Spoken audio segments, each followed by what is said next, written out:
Hello, welcome to the New York City Category Theory Seminar. And today we're hearing again, we heard from him in 2023, now we're going to hear some more about derivators. So he's talking about topological derivators. Take it away. Thank you very much. So I'm glad to be here again, talking about derivators and so. But something about the etymology of the word. Well, is it French? I mean, it's French, but what does it mean in French? Derive? Something which is deriving, like an actor which is deriving, I guess. Something. Okay. That's the like an operator. That's the same idea as operator.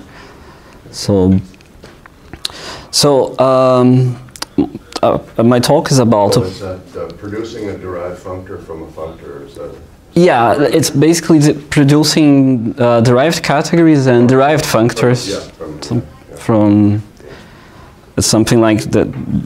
Yeah, that's the idea basically. So,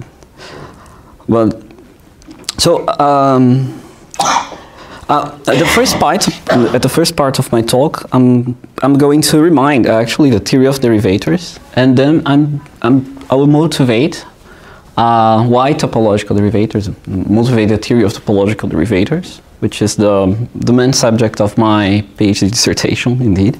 So let's begin. So the first part, so reminding derivators.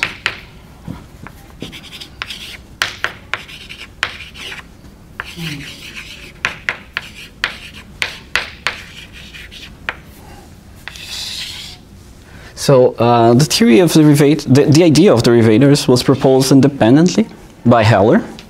Actually, I'm going to even write here the reference correctly.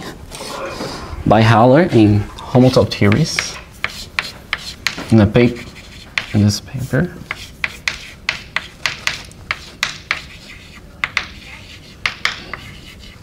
Theories, I guess. Memoir,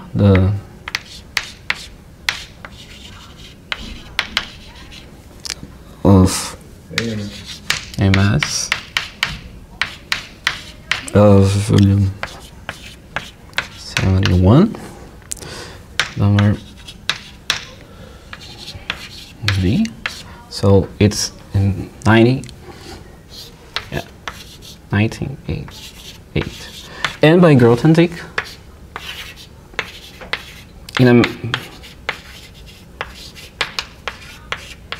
One year later, it seems to be 1 year later, in his manuscript, Les Derivateurs.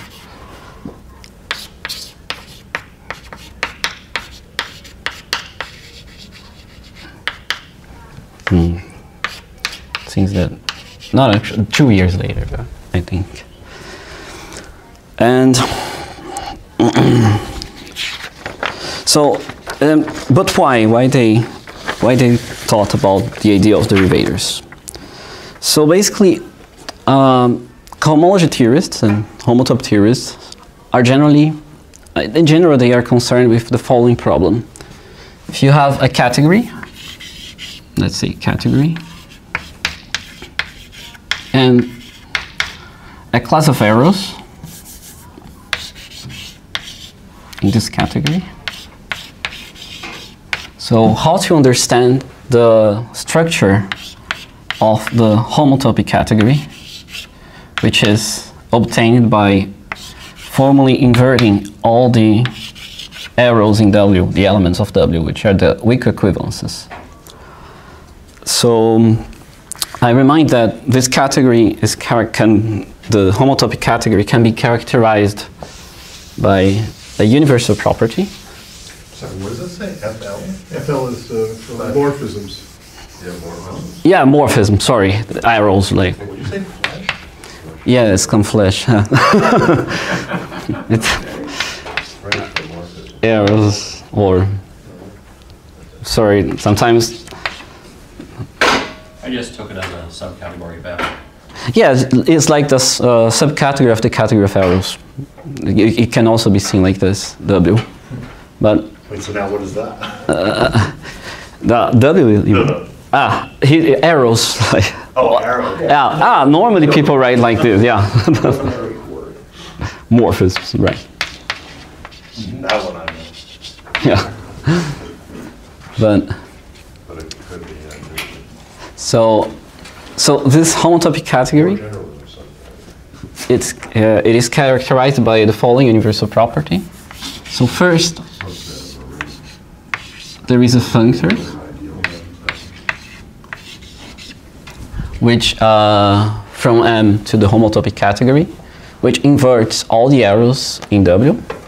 And for any other functor, which, let's say M here, which also inverts all the arrows in W, there is a unique factorization. So let's say F here, there is a unique factorization. So there is a unique functor which makes this diagram commutative. So this is how this category is characterized.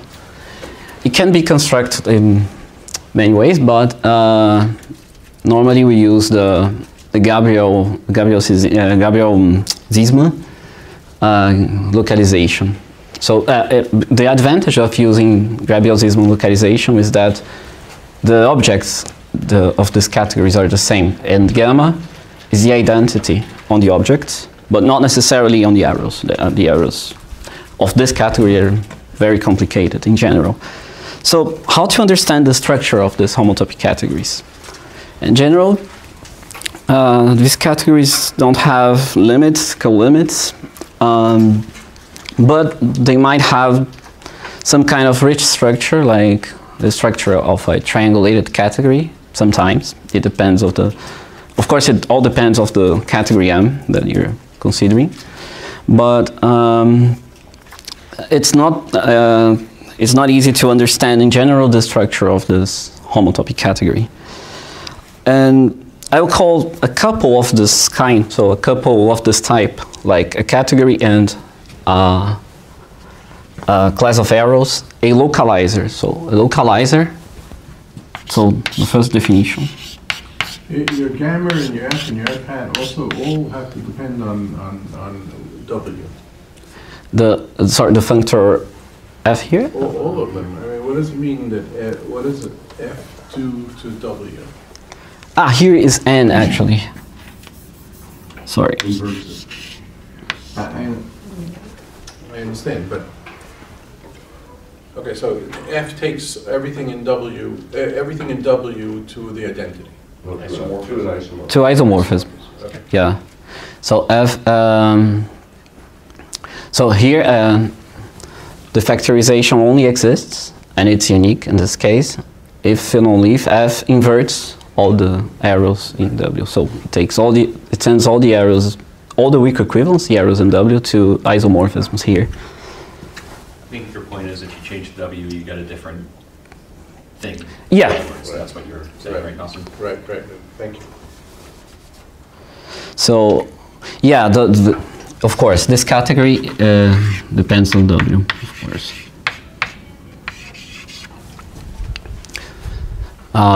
For example, if you consider a category of complexes, just of abelian groups, and you consider any homology or cohomology functor, like any cohomology functor, or even better, you can consider this functor, H,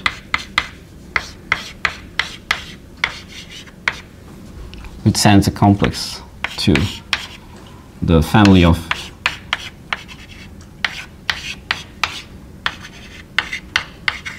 cohomology groups, right?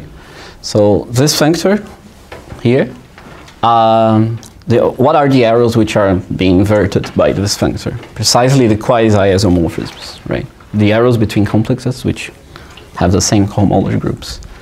So here, when we invert all the quasi-isomorphisms, we obtain the derived category. So all these functors can be factorized by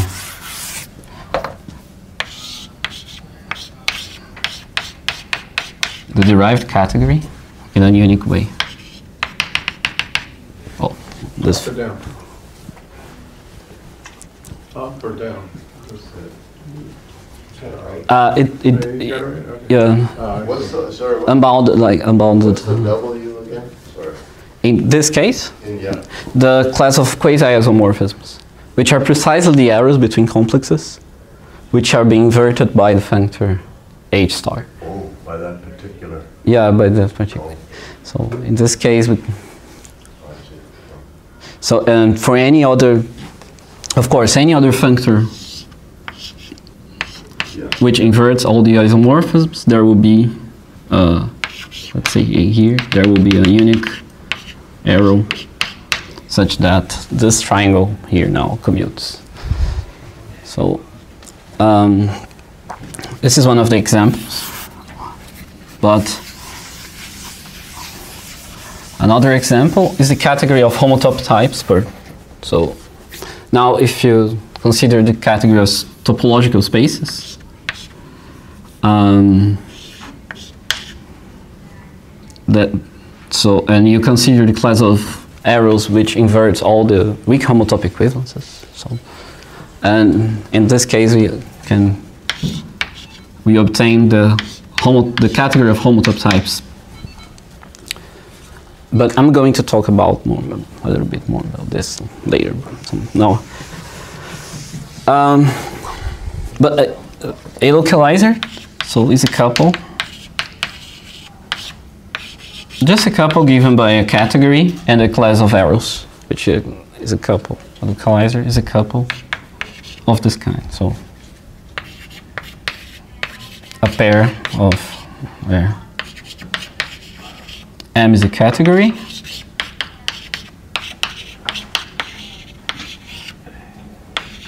and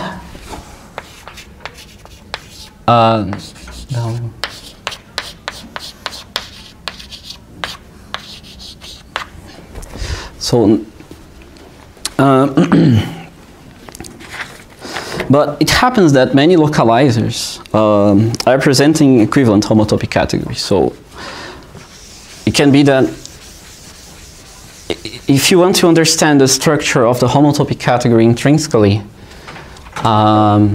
you can deal with this like just considering a single localization, in the sense that it may happen that many different localizers, let's say MEW and let's say M prime, W prime, and then you localize, so you have that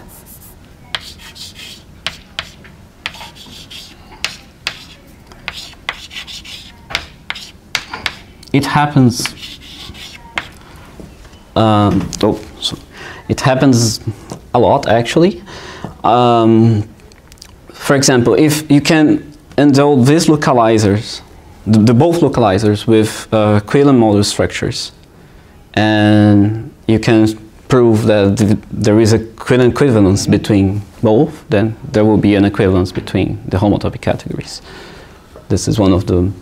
But even for the case of the category of homotop types I was talking about, or the category of complexes, so one example where this phenomena is happening.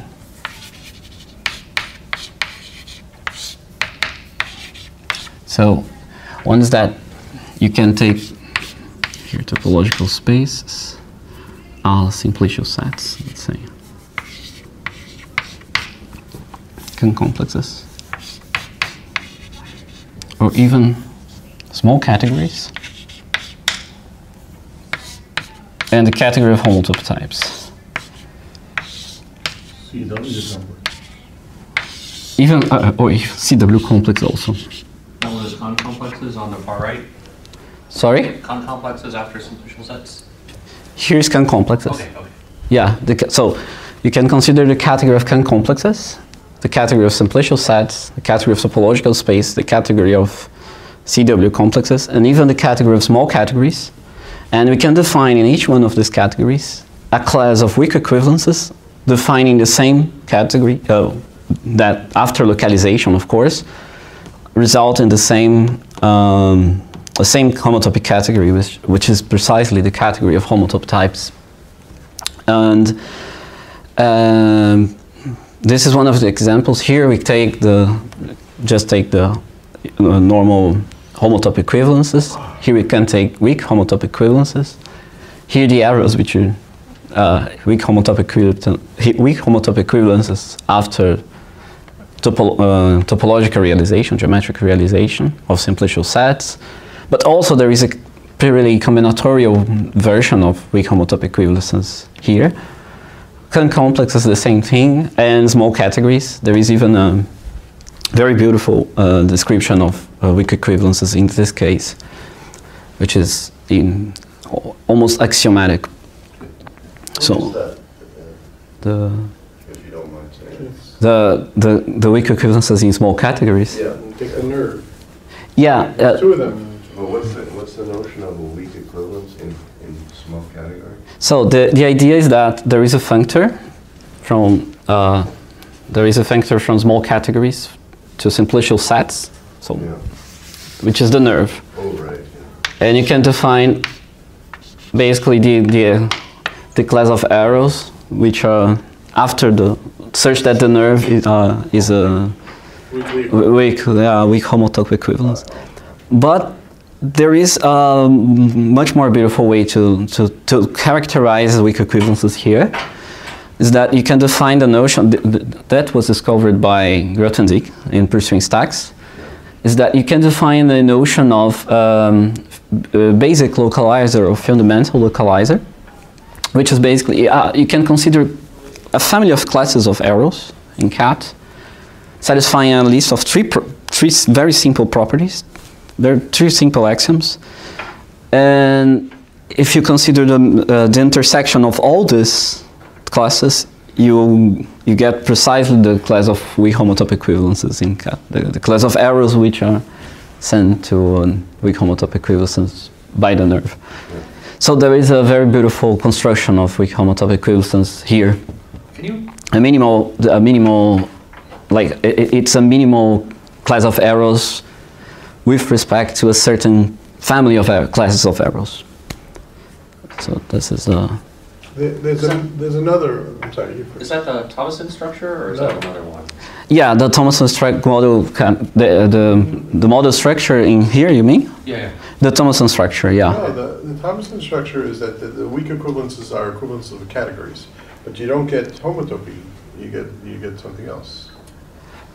I guess that this one is the canonical structure, right? Right. Where equivalences, because there is the Thomason structure that I know. It's like a 5-page paper or something, and no one's ever published it. Really? Oh. It's never been published. I don't think so. I could be wrong. Whatever. Yeah, because there is the Thomason structure that I know is precisely the weak equivalences of this are precisely the weak homotop equivalences between small categories. But maybe there is another notion of another Thomason structure. But I guess that if I'm not wrong, this one of the where the equivalences of categories are the weak equivalences. This is called the canonical structure, right? And what's that homotopy category of that? Of the Canonical, what you called canonical. yeah, no, It's nothing to do with homotopy. It's not how. no, nothing. This one, the homotopy, let's say the homotopy model structure here, will be a left Boolsfield localization of the canonical. But if I'm not, I guess because every equivalence of categories is in particular a homotopy equivalence, but.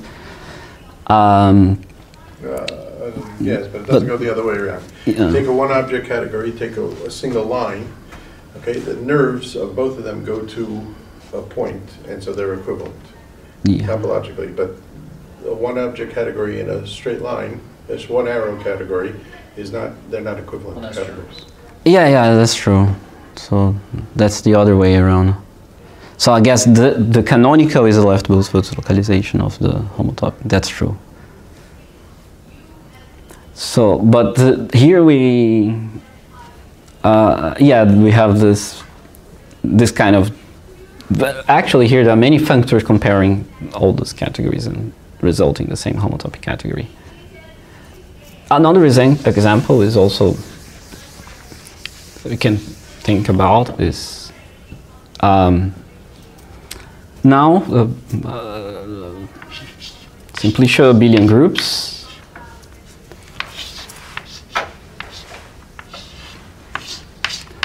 and complexes, but now I'm considering the positive, non-negative complexes.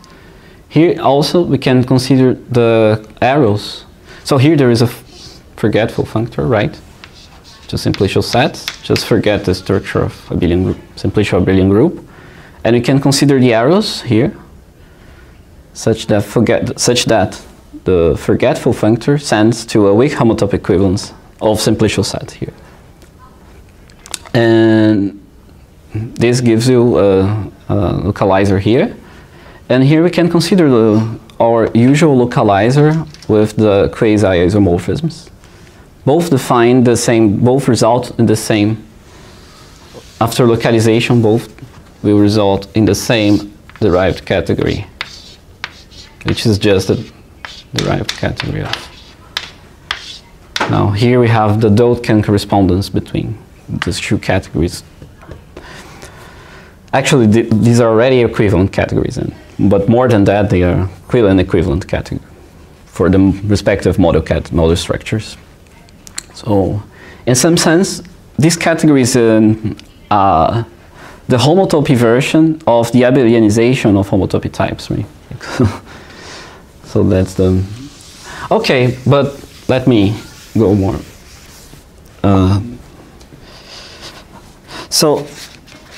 So what's the idea now?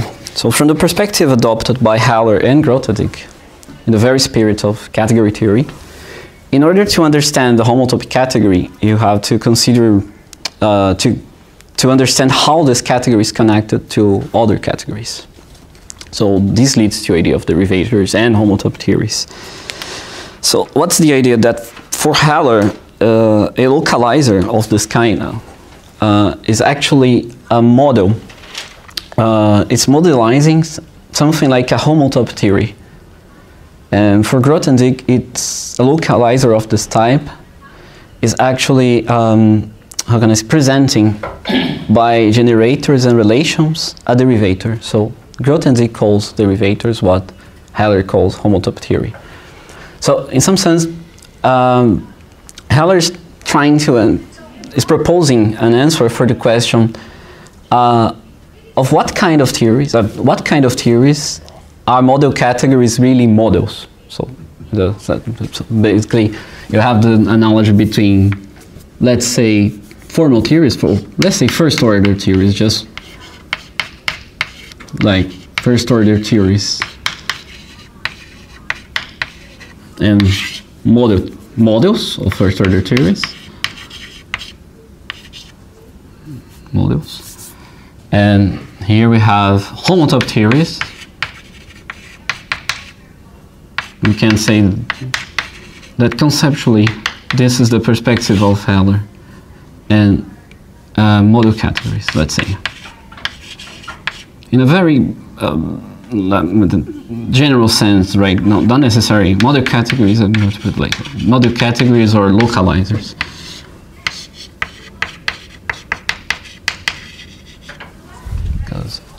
Now, and from the perspective of Grothendieck, the analogy is more like so the analogy for Grothendieck is more like So, is that why you call them model categories, or do you have something else in mind? I don't know. So maybe it's just an accident of... Yeah, maybe. Yeah, the terminology, like the same terminology, but not necessarily. Okay. I guess that the idea of model categories in the sense that they're models, the underlying category of the model structure are models of some homotopy categories, pretty clear, but what is a homotopy theory was not clear until Haller. That's the point. Yeah, so. yeah. No, that's... But and in the case of Grothendieck, the analogy goes like, let's say sites, even better. Like sites are generating toposes, topoi,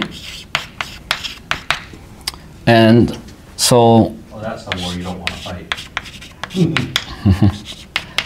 Sorry? Topos is a topoi, that's somewhere you don't want to fight.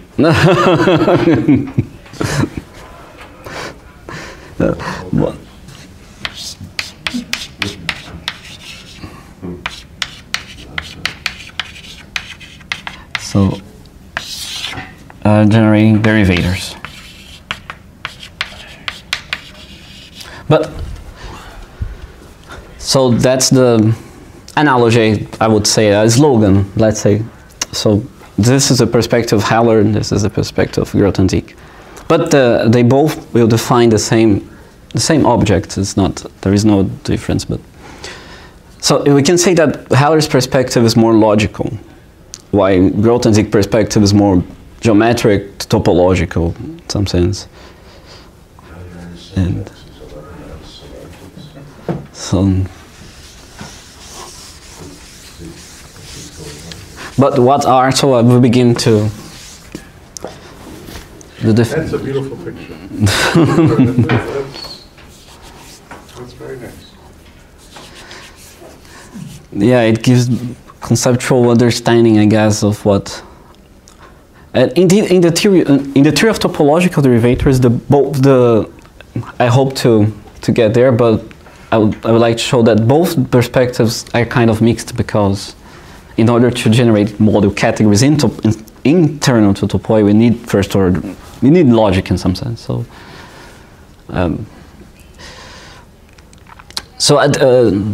I'll start to make a very quick review about recall very quickly what are pre-derivators or definition. So a pre-derivator, or also a theory, let's say, in a very general sense, is just a two-functor. Is a two-functor of type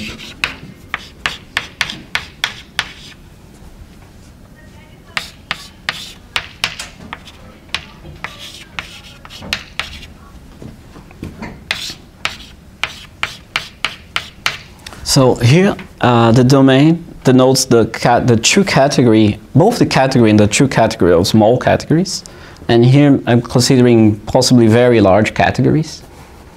We can use universe, I don't know, we can use some some set theoretical foundations to deal with this, but it doesn't matter for this for now. But here we have. Is Cat 0 located? Ah, sorry, here's OP. Oh, okay. Yeah, OP. So the dual, it's a contravariant true functor actually. And contravariant, this is something I would like to. So if you have here a cell,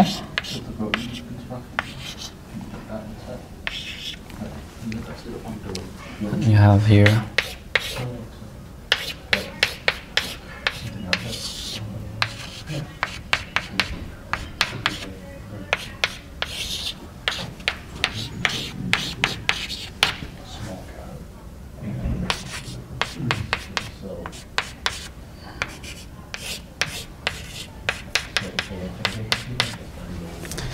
so I remarked that for me, pre-derivators are inverting both the one arrows and the two arrows. Because, yeah, because some people, so actually this is not exactly the the dual true category is what people call the co-dual, I don't know. And I'm saying this because many people invert only define the notion, inverting only the one arrows. Yeah, but yeah, I'm inverting both cells. So basically, the idea is I'm kind of choosing I'm looking at these objects more like sheaves and if you don't do this, you don't invert the two cells, you're looking more to these objects more like co-sheaves.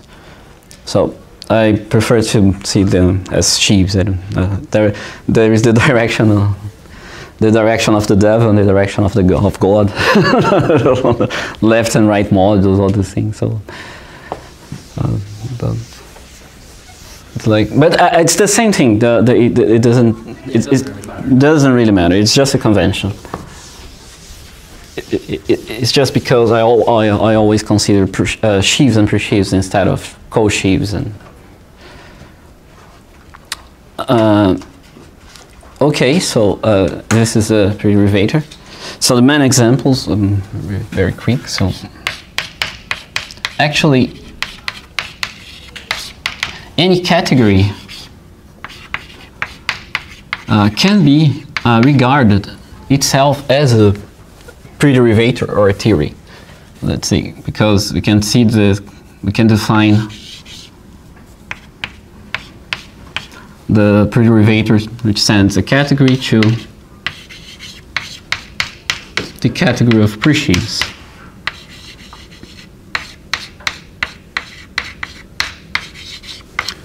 Category of, so it sends a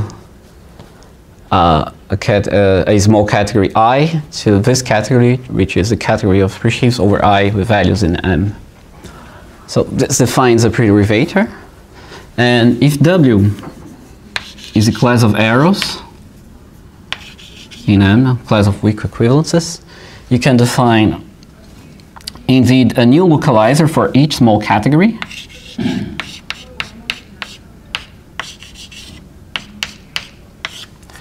I'm sorry, M is now a functor that takes I to an M of I? Yeah, I'm denoting by the same letter. I should maybe put some underline thing here just to make it. Okay. Yeah, That W then inside of M, is that, what M is that? Is that some M of I, or is that all up?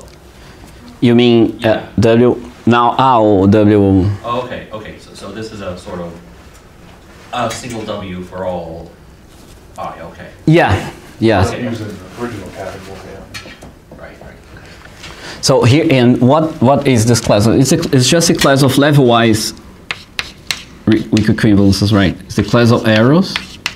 Oh, I see, okay. Oh, okay, got it. And I, let's say such that, I don't have space here, but such that when you evaluate in each object, Oh, okay, so you have some weak equivalences in M, and you want to produce maybe some weak equivalences in the presheaf category.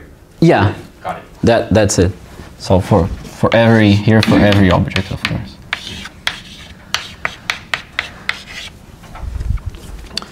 So the WI here is the class of level-wise weak equivalences.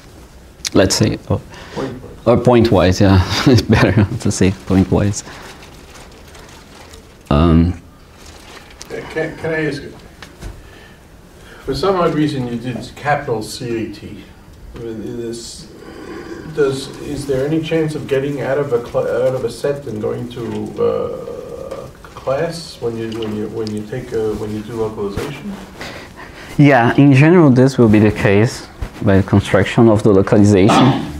This is Gabriel and Ziesman go over. They talk about this. Yeah, in the Gabriel and Ziesman construction is actually a very large. The localization will be a very large class, very large category actually. Okay. But so. Is it easy to say why it's not a class? Why it's not a set? Because it's because of the construction of the arrows in the zigzags. I guess that it gets really large. You have a class of objects to yeah. Okay. So, but in general, we have when we have like a model category, you have more structure. Then it will be at least a locally small the localization will be a locally small category. So when you do Quillen avoided these set problems by okay. Yeah, the Quillen. The cofibrations and the fibrations keep things tame. Yeah, that's it. Basically, because you have the fundamental theorem of homotopical algebra, then you can basically really describe the homotopic category using and you have a control of the. But let's assume that the localizer you're considering is good enough, so it's small in the sense that at least when we localize this guy here, we have a locally small category at least. Because here, the best way, I mean, the ideal situation is that the codomain here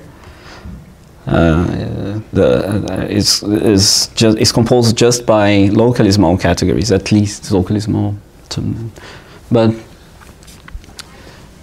so then you can define, of course. So in this case, you can define. Let me write it here because.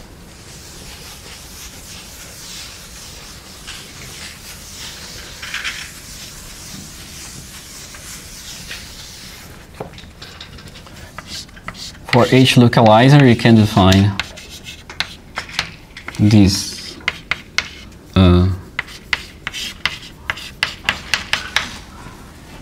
derivator actually, which takes a small category to the category, let's say the derived category. Is this a representable derivator? This Call that a representable derivator? This example.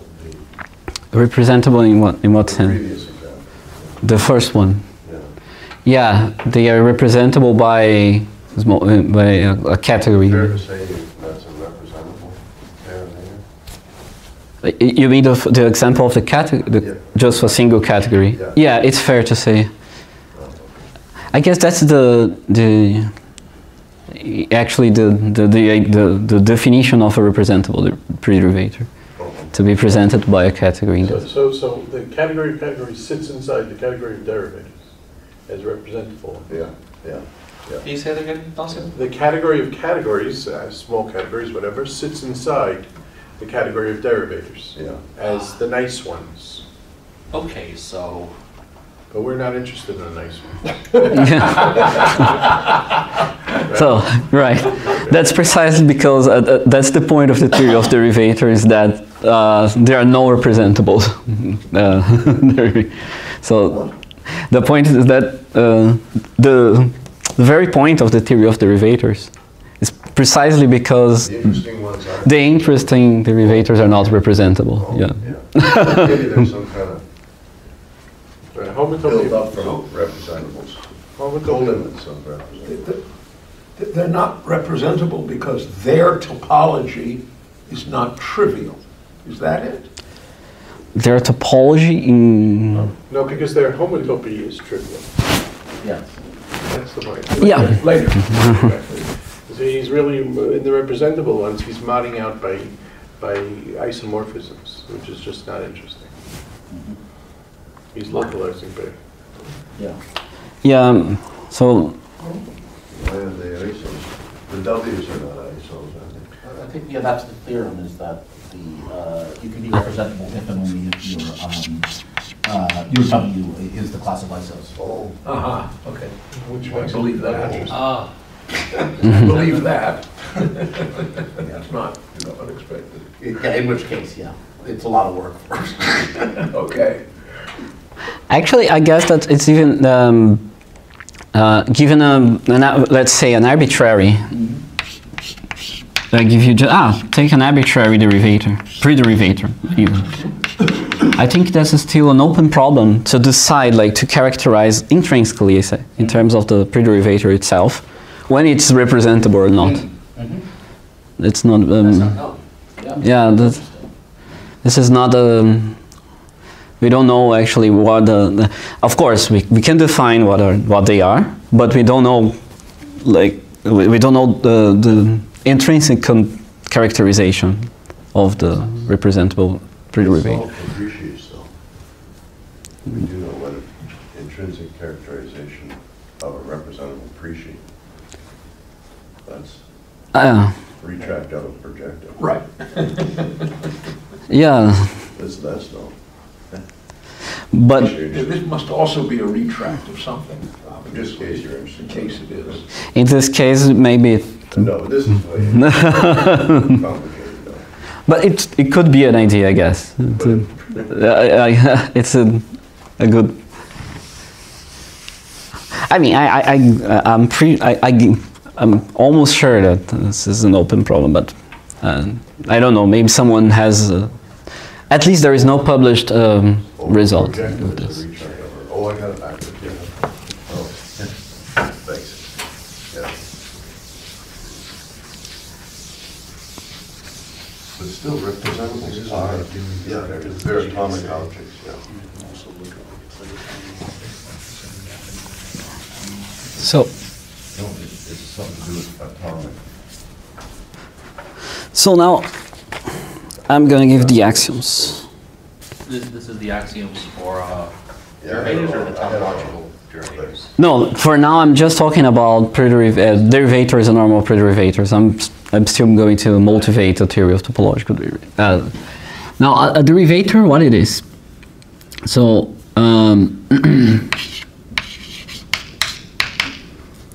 so a prederivator or a theory, let's say.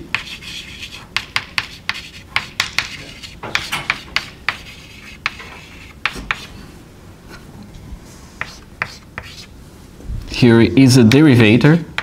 That's one way. That's not an intrinsic contribution.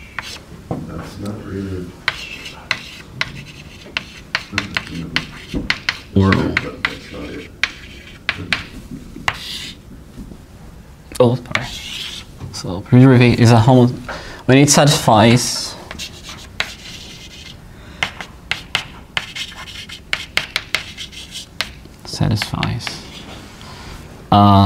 following axioms.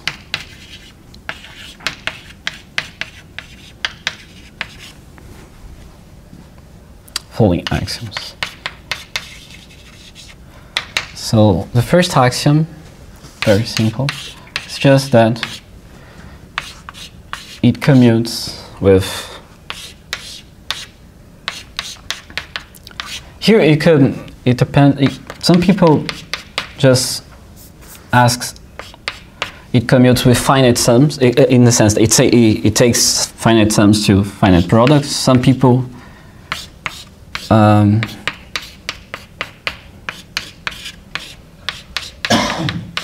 Admit I to be infinite here, an infinite set. So there is always a canonical functor from this category to this category. These axioms, the first, these axioms asserts that this is an equivalence of categories. But here I'm going to keep the original, here I finite, okay.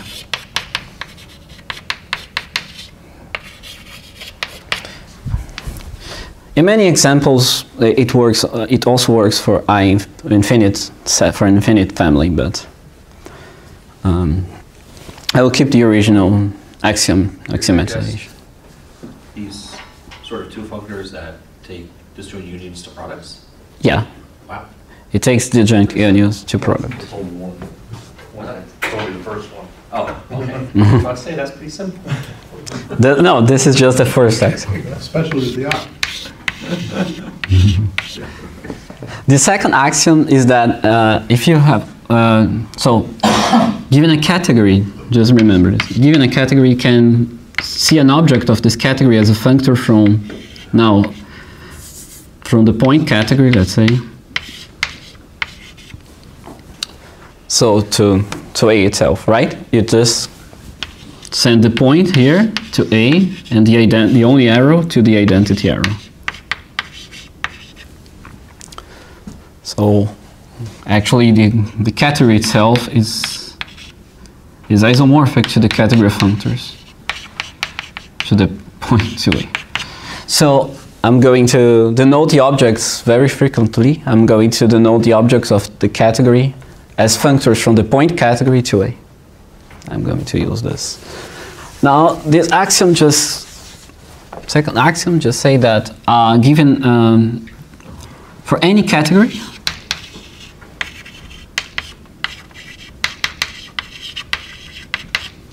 a small category, of course, or in small category, this family of functions, so since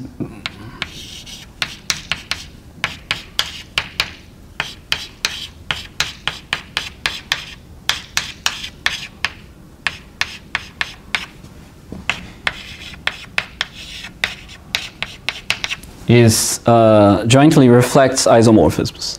So here, of course, this family is the image of the, you have the, for each functor here, you have an evaluating functor.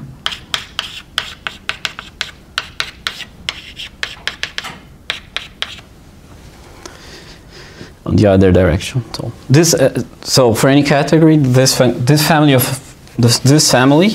is jointly reflects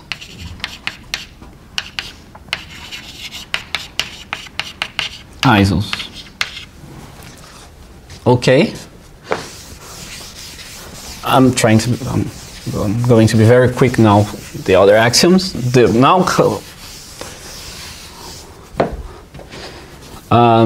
So we also have their 3D, let's say, is that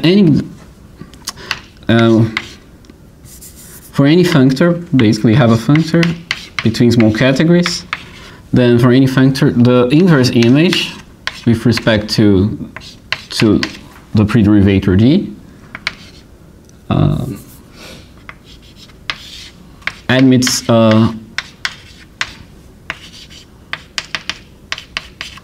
a left adjoint, which is the direct homological image, and so here a left adjoint, and you also have the 3G, which is the existence of, so the inverse images admit left and right adjoints, okay?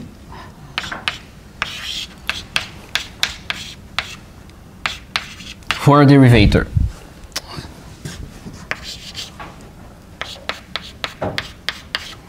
So the left adjoints of the inverse image are called direct homological images or homotopical conextensions, left conextensions, left homotopical conextensions, and the right adjoints can be called direct cohomological images or right conextensions. And the last axiom, finally, which is very important, it's the Beck-Chevalier property.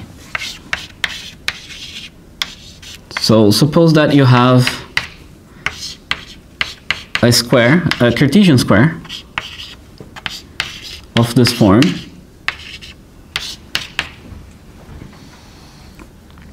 Let's say, let's say P, V, okay. So for any, once you have the right adjoints of the inverse images, the right conextensions, you can always deduce from a square of this type a canonical exchange morphism, which is a canonical exchange natural transformation of this type. This is just a formal computation with functors and adjunctions. So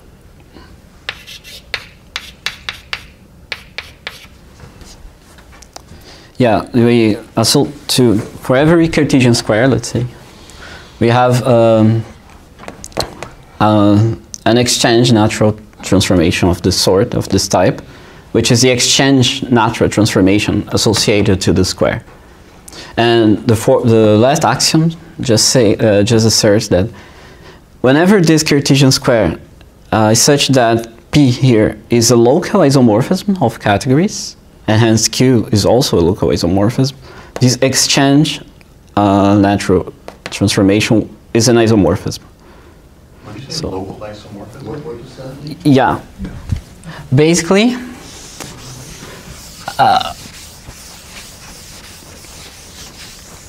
a local isomorphism is a Grothendieck fibration with discrete fibers. But the idea is that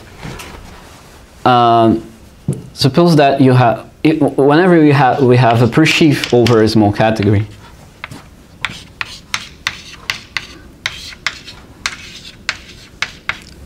we can form the category of elements of this presheaf, right? Yeah. I would denote by this the category of elements because the objects are things like by Yoneda, the objects are kind of arrows, and you have a projection functor. So it sends an arrow, just project to the domain. A local isomorphism is a functor which is essentially of this type. So that's the idea. It's like an entalomorphism. Like an entalomorphism. These guys, the horizontal ones. Yeah. Yeah, they are If he is entalomorphisms. ental, then this is. Yeah. I that makes once, sense. I once asked Beck where he came up with the Beck-Chevrolet condition. He says, I've never seen it before in my life. He said he didn't, it was shown to him. He didn't know what it was. The Beck-Chevrolet condition. Maybe my Chevrolet? Chevrolet was in Columbia when Beck was a student and Sammy was around. Sammy must have made it up or something. Ah, that's interesting. Yeah. And so the idea. But it's in topos theory, the Beck-Chevrolet condition. Yeah, all over, sure. No, But, I never quite knew what to make of it exactly, though. I don't know, John, what is it? In topos theory, what could you say it is? it means, and the adjoint is strong. It's a strong adjoint in a sense. So, I think maybe the adjoint is a fibered adjoint. That's basically what's going on. That's not All right, yeah, sure. very good, but Talk after. that's where it all comes from, I'm pretty sure. Yeah, this idea of local isomorphism here is, for instance, if you take like, categories of open sets of topological spaces, in the end, I guess you have the same, exactly the same characterization. So the idea is that, the category of presheaves is a topos, right? And of course that we have an equivalence between presheaves over the category of elements and the topos. Well, it's definitely true for tau maps of toposes, this Beck-Chevrolet condition, Yeah, it is. if that's what you're trying to say. I mean, Yeah, Yeah. it is true for any square of étale yeah, geometric morphisms. it's easy to see why, but anyway. So basically, That's some version or other of Uneda, right? That thing you just wrote down, if I remember. some version of the Uneda. Uneda. Yeah, that A over F hat equals A over hat of F. Yeah, this is basically Uneda. I don't know if it's a version or it follows. It definitely follows from Uneda, but I don't know. Well, like, there's like 20 different ways of re-saying Uneda, and that's like one of them, right? Ah, okay. Maybe it's equivalent to Uneda in some. Or some special case. Well, yeah. But I don't want to. But the idea is that a topos, if you think that at least the topological way to see topos, a topos is a kind of space, and a sheaf is a virtual open is a generalized open of the topos. This is one of the that's the way like Grothendieck thinks about topos always. So basically, presheaves over the small category, which are the sheaves over of this topos, right? Because sheaves over topos are precisely the objects of the topos. So What's a generalized open? What's a generalized closed? yeah, there are closed subtopos, but I don't know if they are. A generalized closed part of the topos, what is that? Yeah, there is, but this is a kind of Not weird. necessarily meaning a closed subtopos, I don't mean that. Ah, I see. Look, a tile map is not a subtopos. Yeah, that's true. You know. And the tile morphisms are kind of virtual open, so. No, I believe that, yeah, no, But this is basically what's happening here. And It's making some statement about a change of base. it's making some mistake. Yeah, that's it. And it helps you to, actually, the only axioms which really matter are the second one, there are two. You can, and of course, the existence of the can extensions, but all these axioms are very important because you use it a lot in the theory, because it helps you to compute the direct images and also the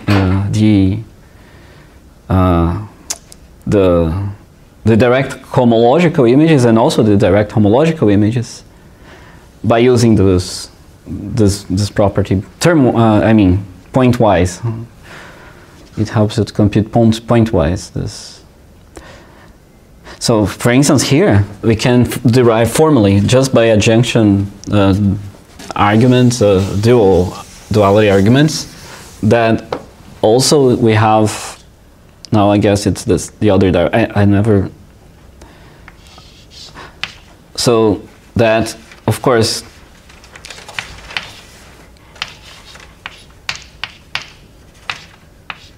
there is also an isomorphism of this kind for the direct images, right?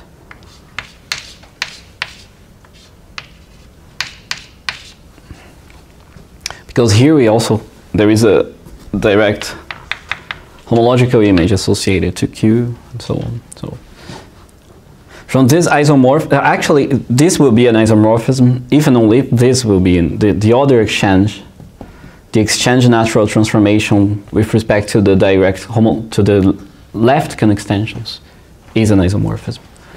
So these are equivalent. Thiago, you want to get to your part here? Yeah. No, I'm finished. Now motivating finally. I guess some motivations are already, in some sense, clear in the axioms themselves, but now there is a theorem, very important. First, we can say that two small categories, A and B. So let's A and B, small categories.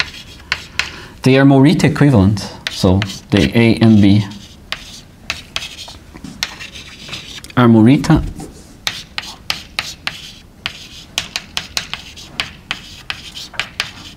equivalent if the topos of presheaves, the toposes of presheaves are equivalent. Is there an example of two different categories that have equivalent categories that have equivalent presheaves? Two different small categories, Yes. which are not equivalent but have Yes. equivalent. Yeah, a lot. If you take the Caribbean envelope or the Cauchy completion of any small category, there are a lot. Take any two. Take any two sites of two topological spaces that are weakly equivalent. Would that give you Morita, would that make that equivalent? To topological space, there are no. This is another sense of equivalence, I guess. So basically, I'm sorry, is that your definition of Morita equivalent, or is that a theorem? No, this is a definition. Okay. Yeah, so here, definition. That was my, yes, okay, got it. Now a theorem. Right, understood. The theorem is that if A and B are Morita equivalent,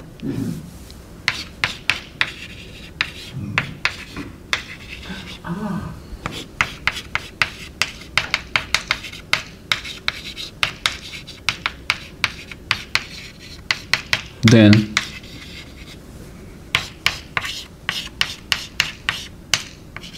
they have equivalent categories for all derivators.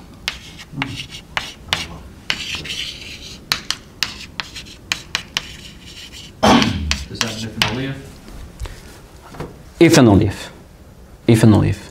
Because if and only if, because this is a derivator, right? Presheaves. Yes. So this is also a derivator. So if and only if. Actually, yeah, they are Morita. A and B are Morita. Thank you for are Morita equivalent if and only if. So if. So you just proved half the theorem there. Sorry? You just proved half the theorem. The half of that's true. Yeah, it's so I'm not going to make a proof of this theorem here. It's hard. I mean, no, there are a lot of prerequisites and a lot of. So whose theorem is it? Grothendieck. Oh yeah. It was Grothendieck. So there is a letter to Thomason that Grothendieck kind of speculates this, but he doesn't give any proof. But actually, there is no. So for when I started my PhD, I thought that it was an open problem yet, but indeed it's not written anywhere. But my Georges Monsignotis, my advisor in Paris, he told me by email that actually there is a proof. It's a folk result. Oh. Some very few people know, but it's not published. So he told me you should write the complete proof in your PhD. Yeah. Let me just ask the following question. The passage from a category to the presheaf category, the category of presheaves on the thing, right? So that's some sort of closure operation, right? Yeah. So these, I wasn't following, but so these things, these derivators, derivators, they also, like you just apply them arbitrarily, and so they also feel like, your theorem feels like, this theorem feels like it's another closure operator. And the theorem is, it's the same extensionally. The closure on categories is the same. That's the actual theorem. I don't know if I follow everything, but I guess yes, I guess I understand a little of the. Okay, maybe later, because I wasn't actually following. I couldn't follow No. the first axiom, second. So yeah, okay. Actually, just a thought. It's the main thing, the same closure. Just a thought. So of course, the first question: are they finitely transformable? You have to take limits. It must be hard. It must be hard to see that taking a limit of these operations on the one side goes over to another limit. It can't be local transforms. Otherwise, it wouldn't be a big theorem. It's a Uneda argument. Okay. Right? dA is, you can talk about morphisms of derivators. Okay. So dA is equivalent to the morphisms of the A hat to D. Okay, I'm not following, but I believe you. Yeah, that's basically the idea, but there is a. So if those are isomorphic, then. Yeah, maybe I can talk about just say a little bit about the general strategy, because the idea is that it's kind of that's the spirit of the argument. Two-dimensional Uneda or something.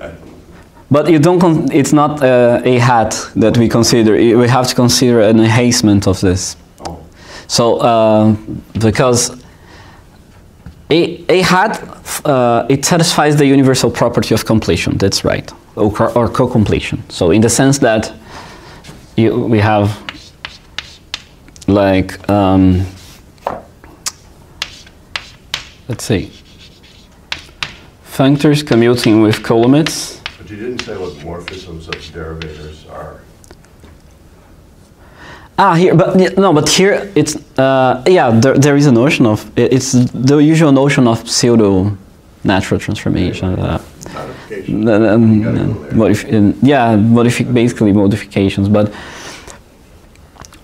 But here we have a hat is a completion of A with respect to colimits, right? So whenever C is a co-complete category, to give functors from A to C is the same thing to give colimits preserving functors from A hat to C. There is a version of this, but here C is a category. So we could expect what is the C in the realm of derivators. So what is A hat in the realm of derivators? If we exchange here by functors, we understand like morphism of derivators from some derivator to a derivator which is to a derivator. And so there is a Neoneda argument happening here, but it's not exactly with A hat. It's more complicated because you have to consider an enhancement. You have to consider the completion of a small category with respect to derivators and not with respect to only to representable derivators, but to all derivators. I can tell you that this is the derivator hot of homotopy types. So, this is the case. So with respect to it's like in the world of derivators, let's say, the derivator of homotopy types, which exists, is it's given by the localizer, let's say, simplicial sets and weak equivalences, weak homotopic equivalences between simplicial sets. This is a localizer which defines a prederivator, and more than that, since there is a model category here associated to this localizer, always that there is a model category, the prederivator will be a derivator. It satisfies all the axioms. That's something I did. Derivator here with simplicial sets with it at its equivalences? The derivator that it defines, you mean? It induces? Yeah. Yeah, it's the usual derivator of defined by a localizer. So it sends I will denote it by hot. It's defined by the formula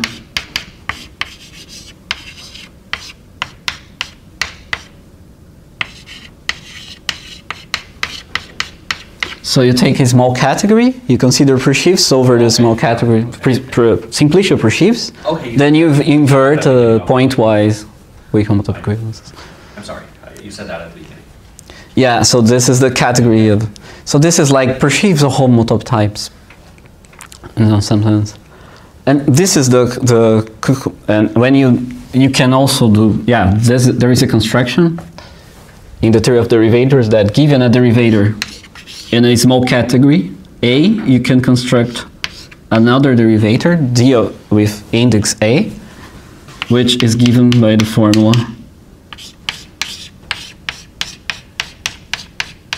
It's a good exercise to prove that if D is a derivator, then dA defined by this formula. The inverse images are defined in the evident way, like so.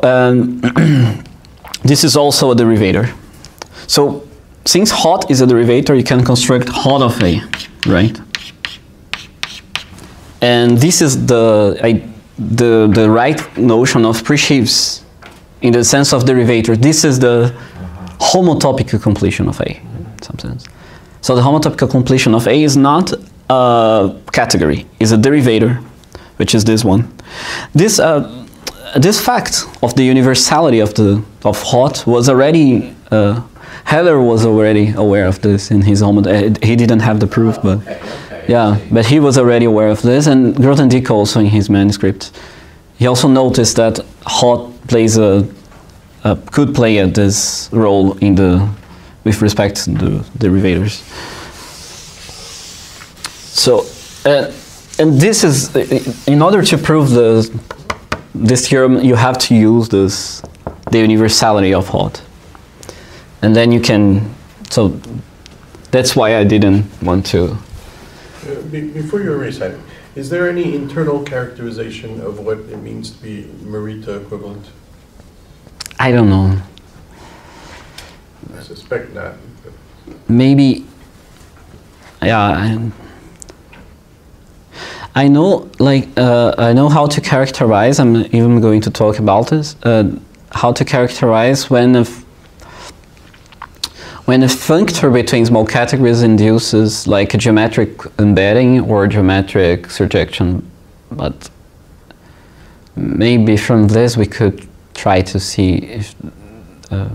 So like for equivalence of categories, you have an intrinsic thing of saying when a functor is an equivalence of category, full, faithful, and essentially surjected. Yeah. But it would be nice to have that. In the case, that's true. Maybe there is, I just don't know, but it will be interesting to. Because here, equivalence means that there is a geometric morphism which is an equivalence, right? Yeah.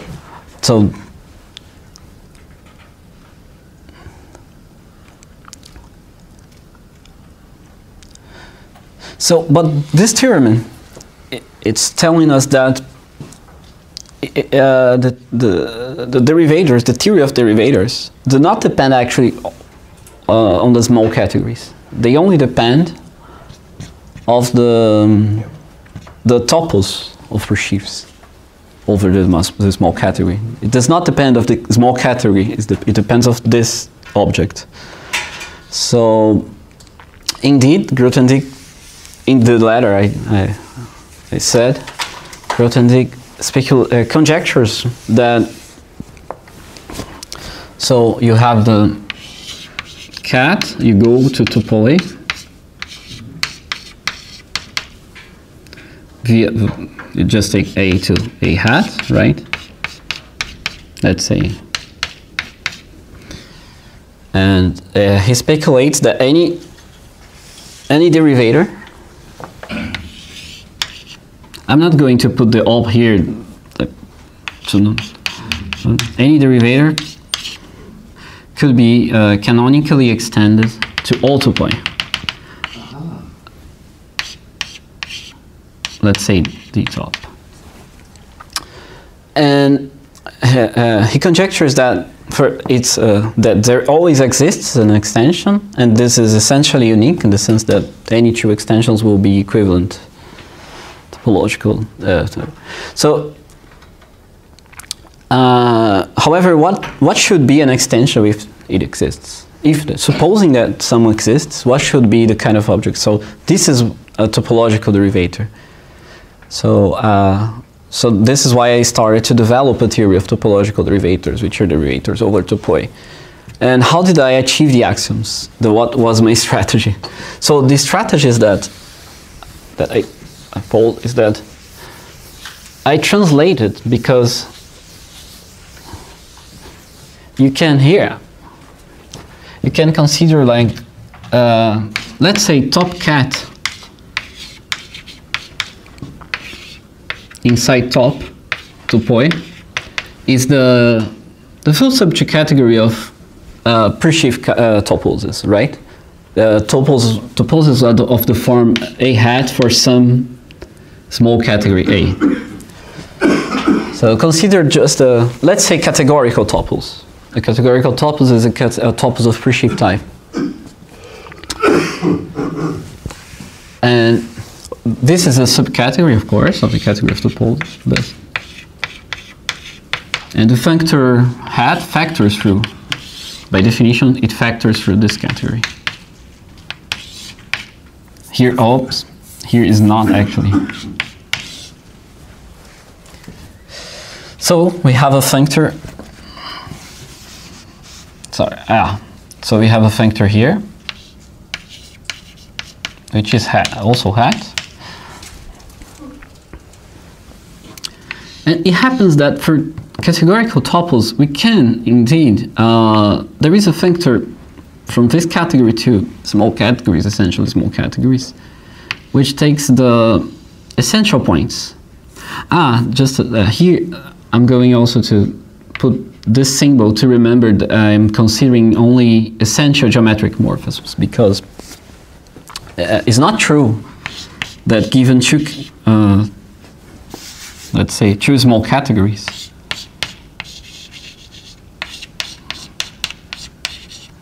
the application which sends, the functor actually, which sends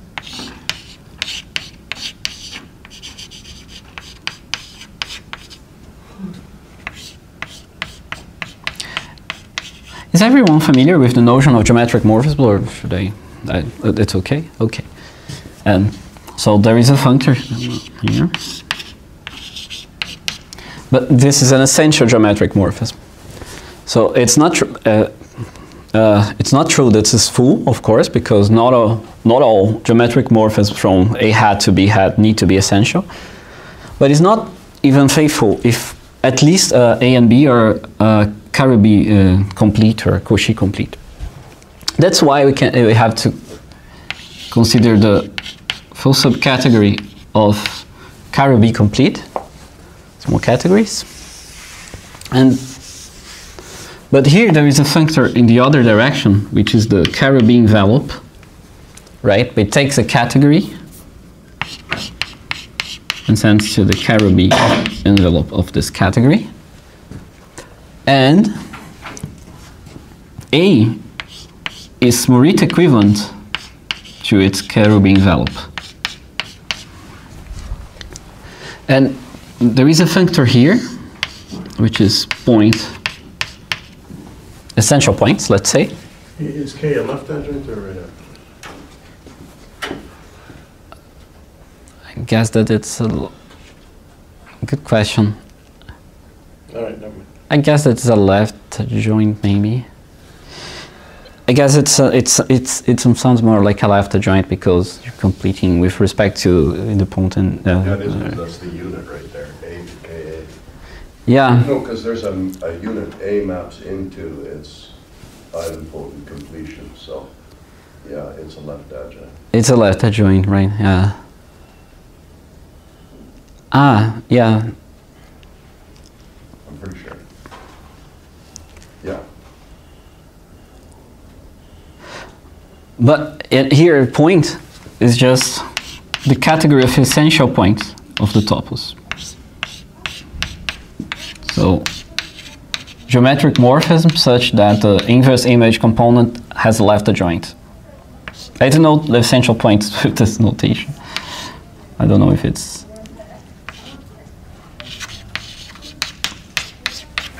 Okay, so you can go from small categories to categorical toposes, and then you can apply, you can recover a category from in front of categorical topos. You can recover a small category. But when you do this, if you do this path, you actually recover the Cauchy envelope of the category, not the category itself. So you can say that K. The functor K is isomorphic to take the points, essential points, of the category of presheaves. So I will put A, K of A. There is a functorial isomorphism here. It's like the essential points of the category of presheaves. So why? And so. Okay, and now here there is an equivalence between this part and this part. Here, the functors presheaves and points gives you equivalence of two categories.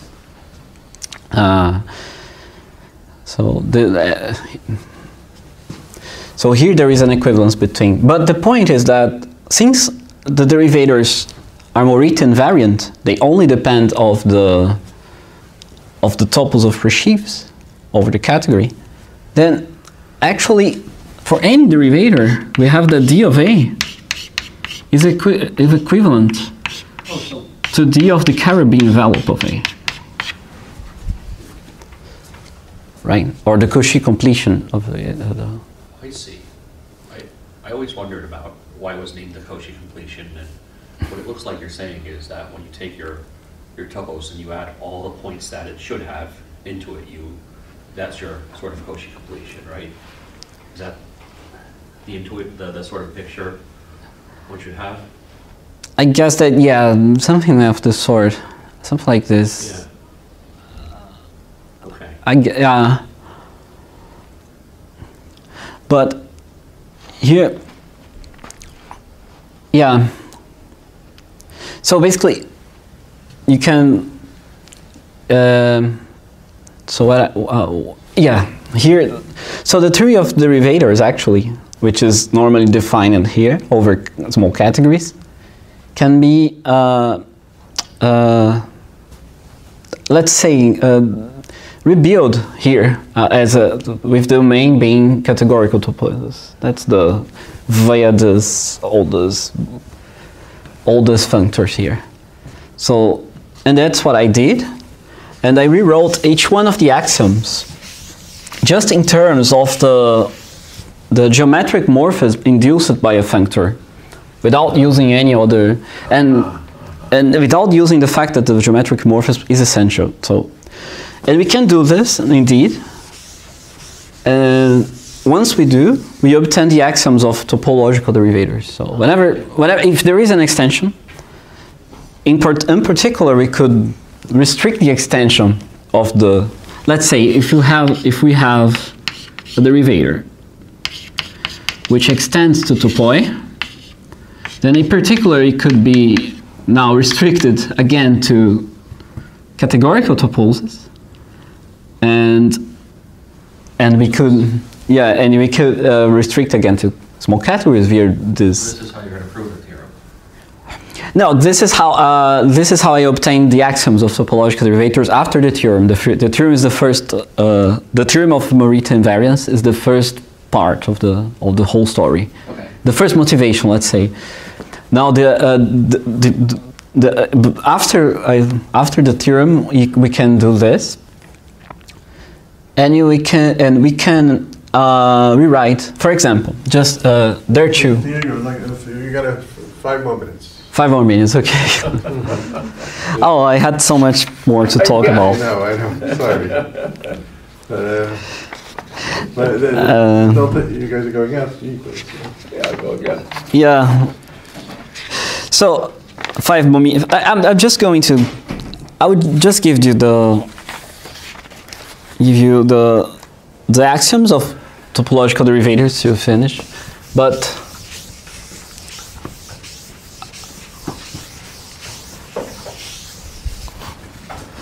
So basically, topological derivators are defined in some. You're invited to give another talk. Yeah. Oh, thank you. It's kind of. Yeah, I could do this, and so. You can talk whenever you want. Standing invitation. Thank you. It's a beautiful topic. Go. But so just to finish, I give the axioms of topological derivators. So yeah, the topological derivators, they are defined in some. It doesn't need to be the whole true category of toposes, because sometimes you have examples which are defined only for toposes with enough points. So we consider a certain nice subtrue category of the category of toposes.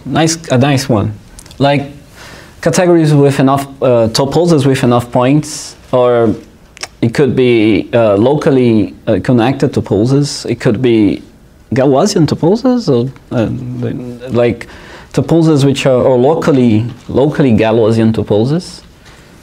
So toposes which are locally essentially like groupoids in some sense. Okay. And a topological, first, a topological prederivator will be, of course, a two-functor of this kind. We can say a topological prederivator or a theory. In fact, in the Sketches of an Elephant, Johnston calls theories this kind of objects. Two functors from the category of toposes to categories. And so that's the story. It takes a cell to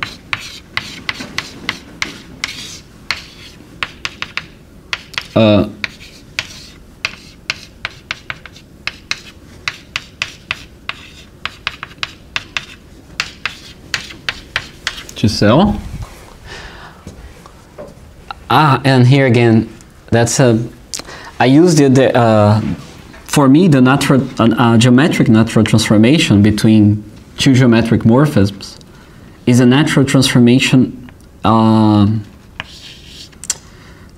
in the opposite direction of it's a natural transformation from the inverse image of C to the inverse image of phi.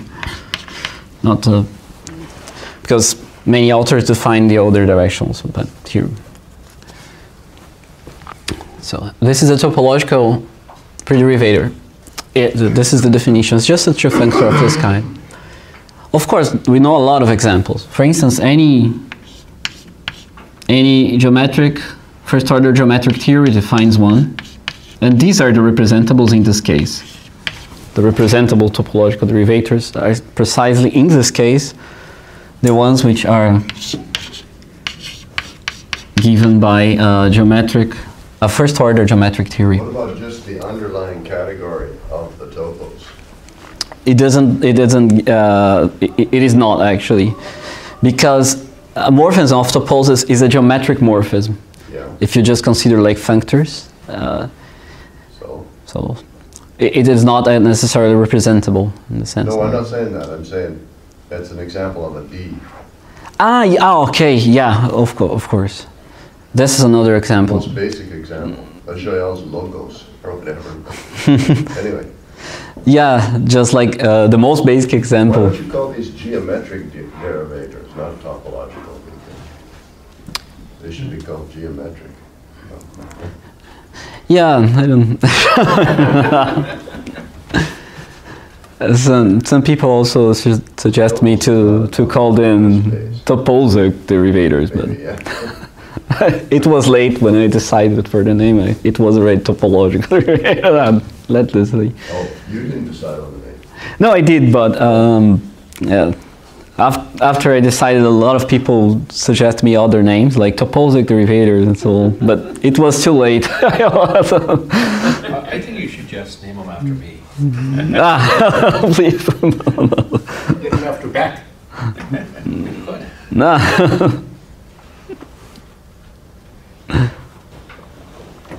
So, okay. Topological derivators, the axioms, finally. So, I get the first axioms is not so hard to figure out. It's precisely that it also sends sums of topoi to products. This is also, it also happens. I remind that the sum of toposes is the categorical product, so it's weird, but it is what it is. So that's why I denote the sum of toposes in this way, because this is actually the product in the categorical sense.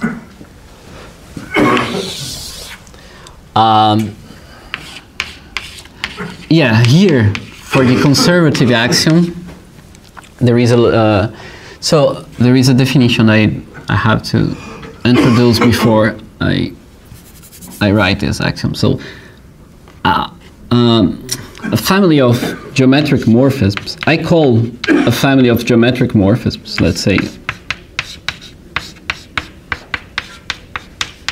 a geometric covering when the family of inverse images associated to this geometric morphisms is jointly conservative. Okay? Jointly what? Conservative. It jointly reflects isomorphisms. In special if there is only one member, in this family, so we have only a geometric morphism like this, let's say, then this geometric morphism is a geometric surjection when the inverse image is conservative, right? It's a conservative functor. It reflects isomorphisms. So a generalization of the notion of geometric surjection is this notion of a geometric covering.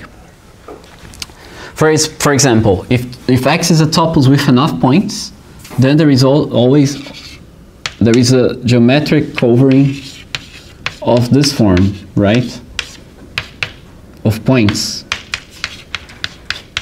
There is a small family of points where you can that you can use to test if an arrow is or not an isomorphism by looking to the fibers. So geometric covering is a way to deal with toposes which don't have enough points and still have. Okay, thank you very much. Thank you. So this axiom just claimed that whenever you have a geometric covering,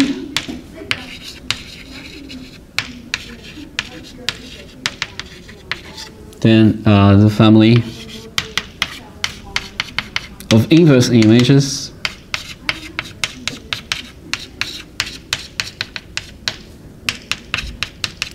is also jointly conservative. So this property is preserved by a derivator. Now, let's say 3G, the existence of it has the direct homological images or right extensions, right? So the inverse images also admit a right joint. But here there is a difference, which is this functor. Whenever phi is a geometric embedding, this functor is fully faithful.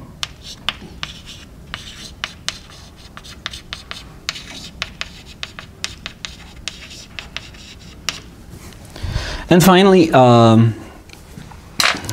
Beck-Chevalier condition, which is the last one.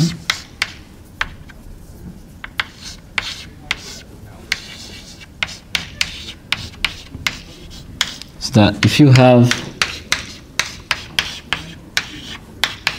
a Cartesian square of toposes, where psi and hence psi prime are Italian geometric morphisms, then the exchange natural transformation is an isomorphism with respect to it. So exactly the same as before. So it's really extending the axioms of derivators to the case of topology. So these are the axioms, basically. And I don't know if you all are just to finish, I'm just going to say this, but I don't know if you all are all familiar with the paper of Tibor Beck, written by Tibor Beck, Schiffifying homotop theories, but we can verify, I did this, that any Schiffifying homotop theory in the sense of Tibor Beck in this paper gives you a topological derivator.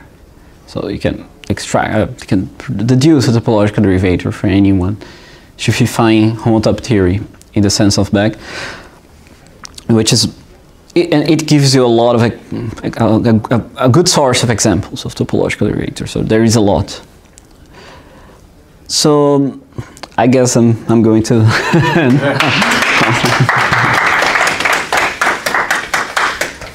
Rather than questions, so let's take the questions afterwards. So we can close up. No one's running away, but I got to run. So, anyways, thank you very much. Thank you.